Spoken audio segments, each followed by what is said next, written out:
Waandamanaji nchini Afrika ya Kusini wamejitokeza kupinga uwepo wa rais wa Ukraine Volodymyr Zelensky na mshirika wa vitendo vya kigaidi katika ukanda wa Sahel barani Afrika.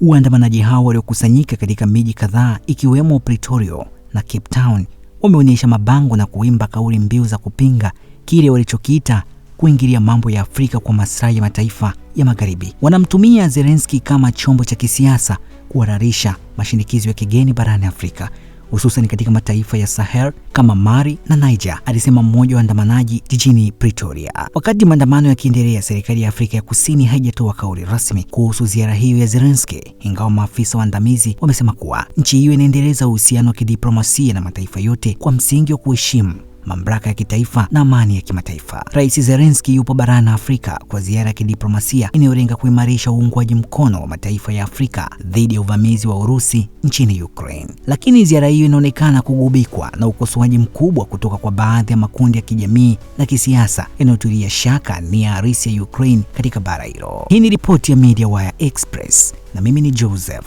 Mwana wa Isangura.